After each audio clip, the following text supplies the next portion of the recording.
Dear Najeeb, ഈ കത്തുമായി വരുന്ന നന്ദനെ എന്റെ അനിയനായി കാണുക. എന്നൊക്കെ ക്ലാസ് ഉണ്ട്. ജോലിക്ക് ആപ്ലിക്കേഷൻ അയച്ച് സമയം കളയുക. ഇപ്പോൾ താനും സംസാരിച്ചു നോക്കൂ. If you are impressed. Excuse me sir. ഇരിക്കൂ. Thank you sir. ഇവിടെ ഇപ്പൊ തന്നെ സ്റ്റാഫ് കൂടുതലാണ്. പിന്നെ ഞാനിവിടെ ഒരു ഹോട്ടൽ വാങ്ങിയിട്ടുണ്ട്. കേറ്ററിംഗ് ഉള്ളവരെ മാത്രമേ ഞാൻ എടുത്തിട്ടുള്ളൂ. മിസ്റ്റർ നന്ദനെ മാനേജ്മെന്റ് ട്രെയിനി ആയിട്ട് ഞാൻ വേണേൽ എടുക്കാം.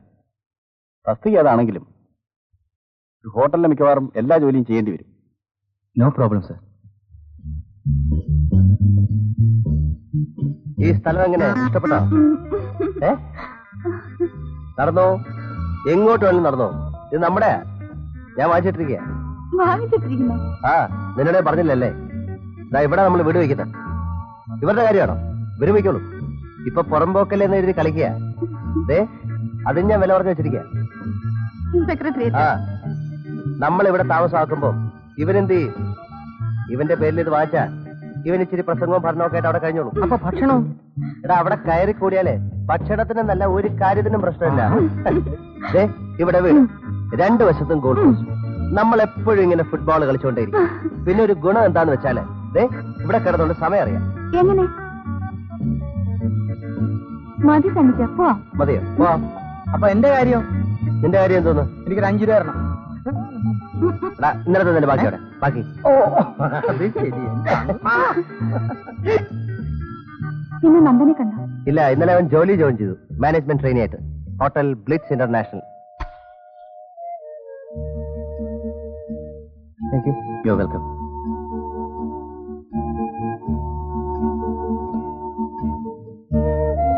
How's the food, sir? Fine. Good evening, sir. Good evening. Hello, sir. എച്ചിലെടുക്കുക, അതാണ് ജോലി.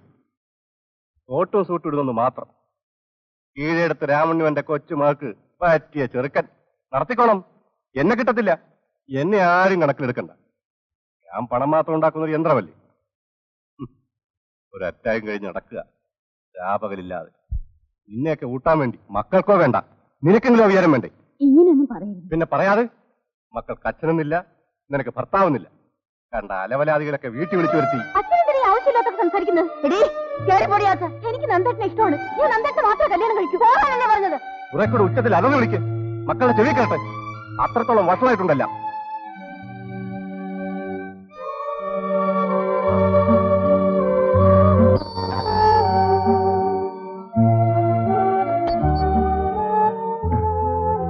എനിക്ക് ജോലി കിട്ടിയില്ല. അമ്മയത്തില്ലേ? ഉണ്ട്. ഇങ്ങോട്ടിരിക്കാം. എന്താ കാര്യം? കാര്യമുണ്ട്. എനിക്കല്പം സംസാരിക്കാനുണ്ട്.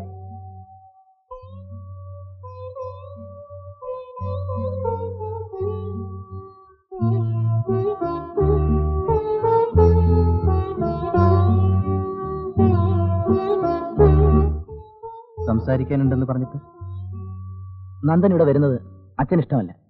മേൽ നന്ദൻ ഇവിടെ വരരുത്. അത് വെച്ചേക്കാൻ നീ ആരാടാ? ചേച്ചി അത് പോയിലേക്ക്. പോകാനാ പറഞ്ഞത്.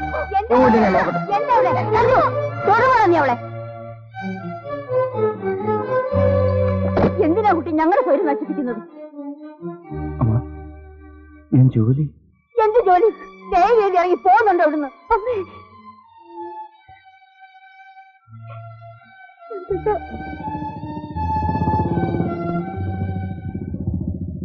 എന്താ എന്താ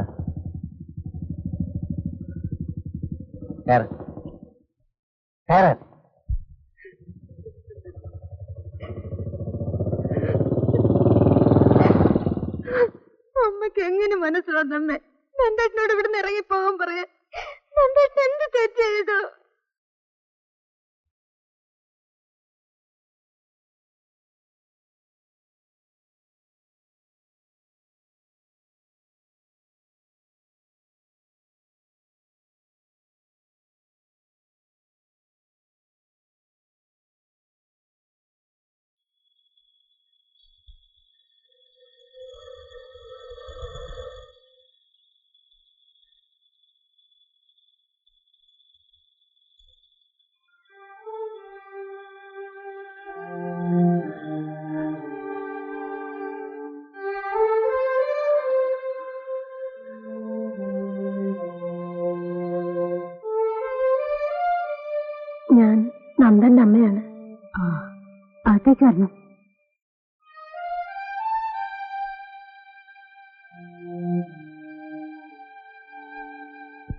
ഇരിക്കൂ.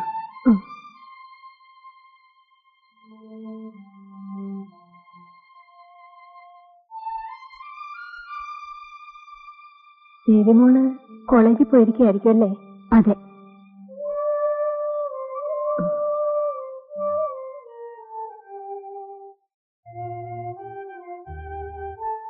ഇങ്ങനെ ഇവിടെ വരേണ്ടി വരുമെന്ന് കരുതിയിരുന്നതല്ല. വരാതിരിക്കാൻ കഴിഞ്ഞില്ല. അത്രത്തോളം നൊന്തം വിഷമിക്കുക. ഇവിടെ നിന്ന് ഇറക്കി വിടത്തൊക്കെ വേണ്ട ഒരു തെറ്റ് അവൻ ചെയ്തിട്ടുണ്ടെന്ന് എനിക്ക് തോന്നുന്നില്ല. മനസ്സറിഞ്ഞ് പറഞ്ഞതല്ല, അന്നത്തെ സാഹചര്യം അങ്ങനെയായിരുന്നു. ദേവിയുടെ അച്ഛന് ഈ ബന്ധം ഇഷ്ടമല്ലേ? നന്ദന്റെ ഇപ്പോഴത്തെ ജോലി, ഇപ്പോഴവന് ജോലിയില്ല. അവൻ പിന്നെ പോയിട്ടില്ല. ഒരു നല്ല ജോലി പോലും ഇല്ലാതെ എങ്ങനെയെന്നാ ദേവിയുടെ അച്ഛൻ ചോദിക്കുന്നത്. നമ്മളല്ലേ ഇതിന് സമ്മതം കൊടുത്തത്? അന്നേ ഇതൊക്കെ ആലോചിച്ചിട്ട് പോരായിരുന്നു.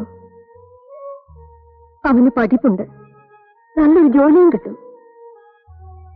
ഇനിയൊരു ജോലി കിട്ടിയില്ലെങ്കിൽ തന്നെ അവനും ദേവിക്കും അവരുടെ കുഞ്ഞുങ്ങൾക്ക് കഴിയാനുള്ളത് അദ്ദേഹം സമ്പാദിച്ചിട്ടുണ്ട്. ആർഭാടമൊന്നുമില്ലെന്നേ ഉള്ളൂ.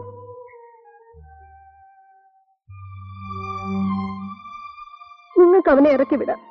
പക്ഷെ ഞാൻ ഉത്തരം പറയേണ്ടത് അദ്ദേഹത്തോടാണ്.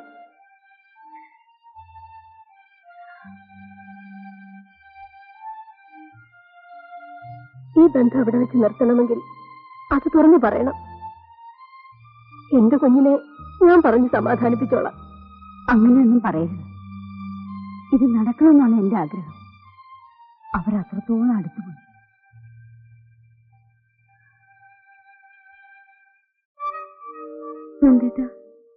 തമ്മിൽ കാണാതിരുന്നാൽ എന്നോടുള്ള ഇഷ്ടം കുറഞ്ഞു പോവോ?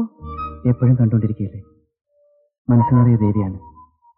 നമ്മുടെ കൊച്ചു വീട്, ബ്ലൂ നിറമുള്ള ഫർണിച്ചറില്ലാത്ത കൊച്ചു വീട്, പാരഡൈസ്. അച്ഛൻ ചേച്ചിയുടെ കല്യാണം ഉടനെ നടത്തും സർ, അതുറപ്പാ. എനിക്ക് വീട്ടിലൊരു വോയിസും ഇല്ല, എനിക്കെന്നല്ല അമ്മയ്ക്കും ഇല്ല. ചേച്ചിയാണെങ്കിൽ ഇപ്പൊ അച്ഛനോട് മിണ്ടാറേയില്ല. അതുകൊണ്ട് പ്രശ്നം തീരുന്നില്ലല്ലോ. ഇന്നും ഞാനൊരു ജാതകം കൊണ്ട് നോക്കിച്ചു. അച്ഛനായോണ്ട് ഇഷ്ടപ്പെട്ട മട്ട. ഇത്രയൊക്കെ ആയ സ്ഥിതിക്ക് ഇനി അവർ തമ്മിൽ കാണുന്നത് കാണണ്ടെന്ന് പറയാൻ പറ്റുമോ?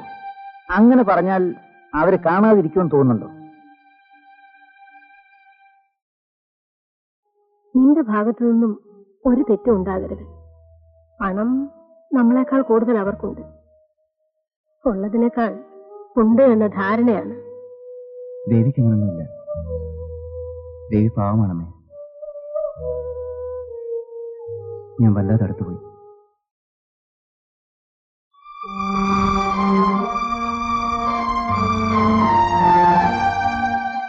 അച്ഛനൊന്നും സമ്മതിക്കാൻ തോന്നുന്നില്ല. വേണ്ട, സമ്മതിക്കണ്ട. എനിക്ക് വേറെ കല്യാണം ആലോചിക്കണ്ട. അമ്മയ്ക്ക് എങ്ങനെ ഇത്ര പെട്ടെന്ന് മാറാൻ കഴിഞ്ഞു? അമ്മയ്ക്ക് അതിനെ കഴിയും. നിനക്കെന്നെ മനസ്സിലാക്കാൻ പറ്റാഞ്ഞിട്ടാണ്. എല്ലാത്തിനും ഞാനാണ് ഉത്തരവാദി. ഒരു ഭാര്യയ്ക്ക് സ്വന്തമായ ശരികളും തെറ്റുകളും ഇല്ല മോളെ. ഭർത്താവെന്ന ഒരു ശരി മാത്രമേ ഉള്ളൂ.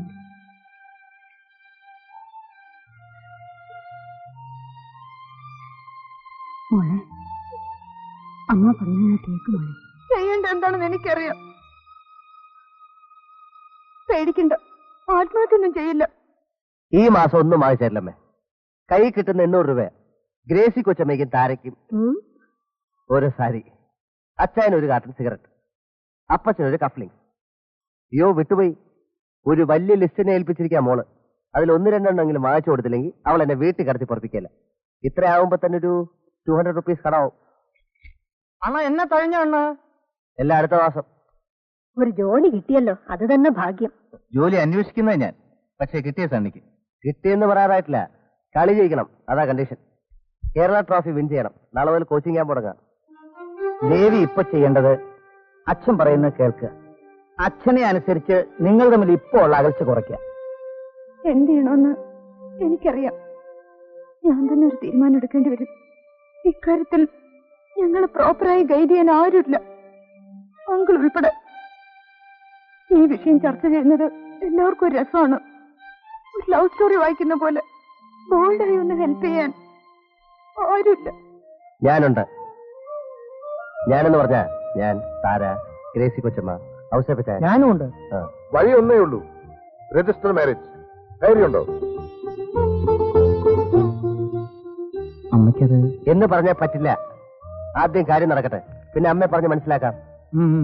ദേവിയോട് ഞാൻ എല്ലാം സംസാരിച്ചിട്ടുണ്ട്. She is very Stern. ധൈര്യമായിട്ട് ഇരിക്കടോ. പോലീസ് ഡിപ്പാർട്ട്മെന്റ് അല്ലേ കൂടെ നിൽക്കുന്നത്? അടി പേടിക്കണ്ടല്ലോ. നീ ഇരിക്കടാ അവിടെ. ഇന്നലെ അവൻ വിളിച്ചിരുന്നു. ഞാൻ തീരുമാനിച്ചാ മതി എന്നാ അവൻ പറഞ്ഞു. അത് ശരി. ഫോട്ടോ കണ്ടു. അതൊരു ചടങ്ങ് മാത്രമാണ്. ഒരാൾ വരുന്നു. ദേവിയോട് കോഫി കൊണ്ട് കൊടുക്കാൻ പറയും. കൊണ്ടു കൊടുക്കാം. എന്തെങ്കിലും ചോദ്യങ്ങൾ ചോദിച്ചാ അതിന് മാത്രം മറുപടി പറയാം. അത്രേ ഉള്ളൂ. Just like that. ജോലി എന്താ? ഡോക്ടറാ. പുള്ളിക്കാരൻ വന്നിട്ടില്ല. പിന്നെ പുള്ളിയുടെ അച്ഛനും അമ്മാവനും ഉണ്ട്. മതിയല്ലോ. കക്ഷി എന്താ വരാത്ത? അതെന്തോ എനിക്കറിയില്ല. ജാതകമൊക്കെ ചേർന്നു. നല്ല പൊരുത്തമുണ്ടെന്നാ പറഞ്ഞു. നന്ദൻ വരുന്നുണ്ടല്ലോ. നന്ദൻ ഇപ്പൊ അങ്ങോട്ട് പോകാൻ പറ്റില്ല. അതെന്താ? കുറച്ച് ഗസ്റ്റ് ഉണ്ട് അവിടെ. എനിക്ക് അമ്മയൊന്ന് കാണണം. ഇപ്പൊ കാണാൻ പറ്റില്ല. ചന്ദ്രന്റെ അനുവാദം വാങ്ങിയിട്ടല്ലോ ഞാൻ ഇതുവരെ അമ്മയെ കണ്ടോണ്ടിരുന്നു. ഇനി അതേ പറ്റൂ. കയറാൻ പറ്റില്ല എന്ന് പറഞ്ഞാൽ കയറാൻ പറ്റില്ല, അത്ര തന്നെ.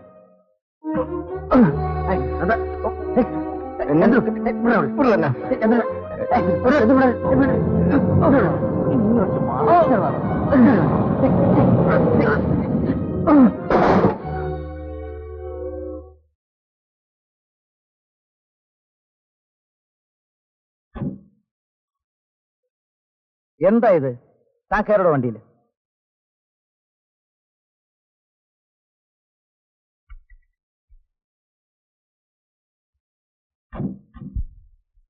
താൻ അവിടെ ഇപ്പൊ പോവാൻ പാടില്ലായിരുന്നു. ദേവി എന്നെ വിളിച്ചിരുന്നു സാർ, അതുകൊണ്ടാണ് ഞാൻ പോയത്. എന്ത് മണ്ടത്തരവാ താൻ കാണിച്ചത്? അതുകൊണ്ട് എന്ത് നേടാനാ? നന്ദൻ, വർഷങ്ങൾക്ക് മുമ്പാണെങ്കിൽ ഞാനും നിങ്ങളോടൊപ്പം എടുത്തു ചാടിയനെ. ഇപ്പോ എനിക്കൊരു വരിയേ തോന്നുള്ളൂ, രജിസ്റ്റർ മാരേജ്. കൂട്ടു നിൽക്കാൻ എനിക്ക് കഴിയില്ല. കാരണം ആ വീടുമായുള്ള എന്റെ ബന്ധം അത്തരത്തിലാണ്. ഒന്നെനിക്ക് ചെയ്യാം, നിങ്ങൾ കല്യാണം കഴിഞ്ഞു വന്നാൽ എന്റെ വീട്ടിൽ കഴിയാം. ധൈര്യമായിട്ടിരിക്കും. എന്റെ മനസ്സ് നിങ്ങളോടൊപ്പമാണ്.